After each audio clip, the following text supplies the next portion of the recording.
যেনই এইরকম যারা ধর্ষণ করে তাদের জন্য এরকম গুলি করিয়েই মারে।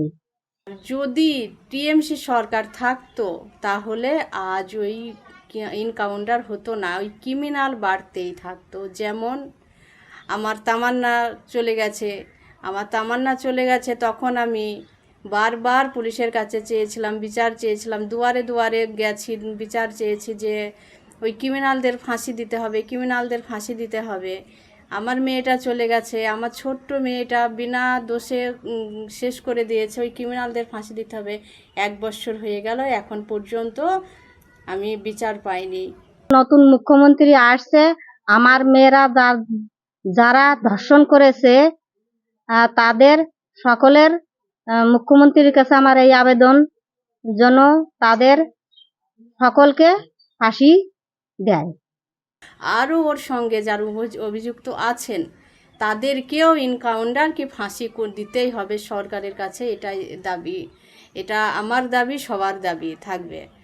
মুখ্যমন্ত্রী এই হাসখালি গণধর্ষণ কাণ্ডে যে ঘটেছিল সেই ফাইলটা উনি পুনরায় ওপেন করবেন এবং ওপেন করে পুনরায় আমাদের এই যে ছোট মেয়েটি যে ধর্ষিতা হয়েছিল এবং তাকে পুড়িয়ে দেওয়া হয়েছিল সেইটা যেন তার সঠিক বিচারটা তারা পায়। আর যে বিচারটা আমাদের মাননীয় জজ সাহেব দিয়েছেন সে বিচারে আমরা গ্রামবাসী হিসেবে সত্যি মানে আমরা ভাবতে পারিনি এই ধরনের বিচারের রায় আসবে। তাই শাসনরা পুলিশরা একটা ভালোই কাজ করেছে, যে যাদের কোনের সন্তানকে যাকে ধর্ষণ করে পুলিশরা তাদের নিজে গুলি করে মারাছে, এটাই নিজের উচিত শিক্ষা দিয়েছে পুলিশকে আমিও ধন্যবাদ জানাই। যেন এইরকম যারা ধর্ষণ করে তাদের জন্য এরকম গুলি করিয়েই মারে। এটাই হচ্ছে সঠিক বিচার।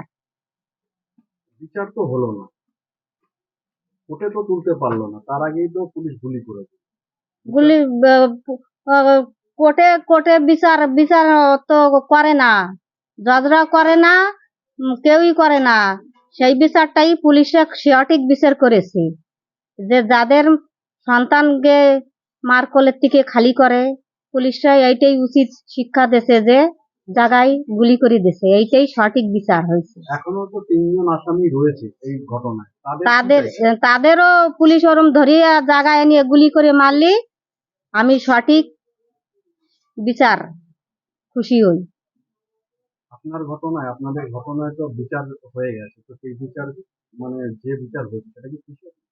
আমি খুশি না। এখন নতুন মুখ্যমন্ত্রী আসছে, আমার মেয়েরা যারা ধর্ষণ করেছে তাদের সকলের মুখ্যমন্ত্রীর কাছে আমার এই আবেদন, যেন তাদের সকলকে ফাঁসি দেয়। মানে এছাড়া আর কোনো আপনার বলা? আচ্ছা, মুখ্যমন্ত্রী এখানে আমার মেয়ের ঘটনার সে আসছিল, তখন তো মুখ্যমন্ত্রী হয়েছিল না, এখন নতুন করে মুখ্যমন্ত্রী হয়েছে, বলছে তোমার মেয়ের আমি সঠিক বিচার দেব। এখন আমার মুখ্যমন্ত্রীর কাছে অনুরোধ, যেন আমার মেয়ের বিচারটা আমি মুখ্যমন্ত্রীর কাছে চাই, যেন আমার মেয়েটার ফিরে নতুন করে যে বিচার করেছে আগের মুখ্যমন্ত্রী সে বিচারে আমি এখন খুশি না। এখন নতুন মুখ্যমন্ত্রীর কাছে আমার এই আবেদন, যেন আমার মেয়েটার বিচার সঠিক করে দেয়। করেছিল এই প্রভাস মণ্ডল যে অভিযুক্ত, তাকে গ্রেপ্তার করা হয়েছিল, আজ গতকাল দেখা গেল তাকে এনকাউন্টার করা হলো, এই বিষয়ে কি বলবেন? প্রথমেই বলবো যে এই সরকারকে ধন্যবাদ, যে যে ছোট্ট মেয়েটাকে যে মেরেছে সেই ক্রিমিনালকে অন্তত এই দুনিয়া থেকে সরিয়ে দিয়েছে। সেটাও আবার 7 দিনের মধ্যেই, 7 দিন এখনও হয়নি। তার মধ্যেই একটা মা বাবা চায় যে আমার মেয়ে যখন নেই তখন তারাও দুনিয়াতে থাকবে না। তো সেই মায়ের হয়তো একটু হলেও মেয়ে হারানোর যন্ত্রণাটা একটু হলেও কমেছে, যে সেই ক্রিমিনালদেরকে সরিয়ে দিয়েছে। আরও ওর সঙ্গে যারা অভিযুক্ত আছেন তাদেরকেও এনকাউন্টার কি ফাঁসি দিতেই হবে সরকারের কাছে, এটাই দাবি।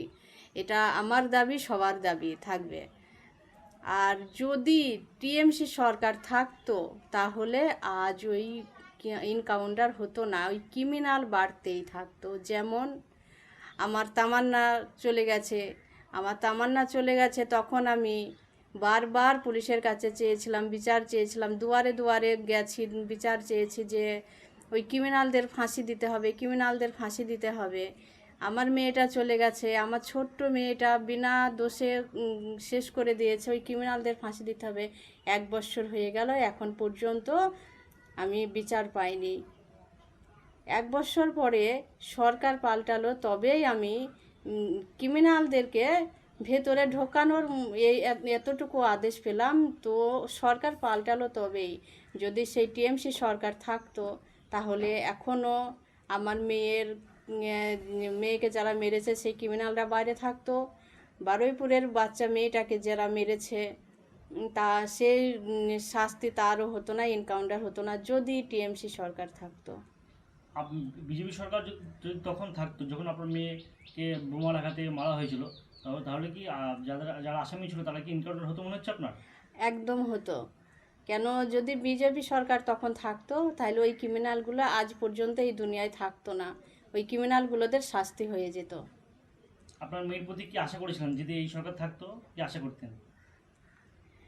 আমি আশা করেছিলাম যদি আগের সরকার থাকতো তাহলে বিচারটা আনা খুব কঠিন হতো, তাহলে আমি আমার মেয়েকে ঠিকঠাক বিচারটা দিতে পারতাম না। সরকার পাল্টিয়েছে, এখন চাইছে যে আমার মেয়ে ঘোষণা হয়ে গেছে সাজা। এই যে ঘটনাটা পুলিশ এনকাউন্টার করলো, কি বলবেন? অ্যাকচুয়ালি এই ঘটনাটা, এই এনকাউন্টারটা এই সরকার এসেই তৈরি করেছে। আগের যে সরকার ছিল সেই সরকার ছিল নালায়েক, সেই কারণে সে এই ধরনের কাজ করতে পারেনি এবং পুলিশকে সে তার পাওয়ার দেয়নি, যার কারণে ধর্ষক কি করেছে, ধর্ষণ করে সে সাজা থেকে মুক্তি পেয়ে গেছে। এরকম ঘটনা প্রচুর হয়েছে। তাই আমরা চাইছি যে আগামী দিনে আমাদের হাঁসখালি যে গণধর্ষণ কাণ্ডের ঘটনা ঘটেছে, সেই গণধর্ষণ কাণ্ডে যারা দোষী, অ্যাকচুয়ালি যে দোষীর যে সাজা, সেই সাজা তারা পায়নি। আমি চাইছি, মুখ্যমন্ত্রীর কাছে আবেদন রাখতে চাইছি যে আগামী দিনে মুখ্যমন্ত্রী এই হাঁসখালি গণধর্ষণ কাণ্ডে যে ঘটেছিল সেই ফাইলটা উনি পুনরায় ওপেন করবেন এবং ওপেন করে পুনরায় আমাদের এই যে ছোট মেয়েটি যে ধর্ষিতা হয়েছিল এবং তাকে পুড়িয়ে দেওয়া হয়েছিল, সেইটা যেন তার সঠিক বিচারটা তারা পায়। আর যে বিচারটা আমাদের মাননীয় জজ সাহেব দিয়েছেন, সে বিচারে আমরা গ্রামবাসী হিসেবে সত্যি মানে আমরা ভাবতে পারিনি এই ধরনের বিচারের রায় আসবে। তাই আমি মাননীয় মুখ্যমন্ত্রী শুভেন্দুবাবুর কাছে একটা আবেদন রাখতে চাইছি যে আগামী দিনে এই যে ধর্ষিতা আমাদের মেয়েটি হয়েছে তার ফাইলটা ওপেন করা হোক এবং এই এমন সাজা, দৃষ্টান্তমূলক সাজা তাদের দেয়া হোক, হয় তাদের মৃত্যুদণ্ড দেয়া হোক, না হলে এই বারুইপুরের যে ইনকাউন্টার হয়েছে সেই রকম ইনকাউন্টারের ব্যবস্থার জন্য মাননীয় মুখ্যমন্ত্রী করেন। সেটা আমি গ্রামবাসীর পক্ষ থেকে আমি এই আবেদনটি মুখ্যমন্ত্রীর কাছে রাখছি। পুলিশ সত্যি আজকে পুলিশ একটা দৃষ্টান্তমূলক সাজা দিয়েছেন এবং আমি আশা রাখবো আমাদের হাঁসখালিতেও পুলিশ এই ধরনের একটা দৃষ্টান্তমূলক সাজার ব্যবস্থা করবেন, যেটা মাননীয় মুখ্যমন্ত্রী তার অধীনে এবং তার দায়িত্বে এটা হবে। এবং পুলিশ সত্যি একটা ভালো কাজ করেছে, পুলিশকে সেই রকম পাওয়ার দেওয়া হয়েছে। পুলিশের এই কাজের জন্য সত্যি আমরা খুব গর্বিত এবং পুলিশের আমি আমাদের গ্রামবাসীর পক্ষ থেকে, হাঁসখালি পক্ষ থেকে আমরা পুলিশকে অত্যাধিক ধন্যবাদ জানাচ্ছি এবং পুলিশকে আমরা এর জন্য সত্যি পুলিশ একটা বড় মহৎ কাজ করেছেন। আমাদের ভিডিও ভালো লাগলে লাইক এবং শেয়ার করুন, কমেন্ট সেকশনে গিয়ে জানান আপনাদের মতামত। আরও ভিডিও পেতে আমাদের চ্যানেল সাবস্ক্রাইব করুন এবং প্রতি মুহূর্তে খবরের আপডেট পেতে প্রেস করুন বেল আইকন।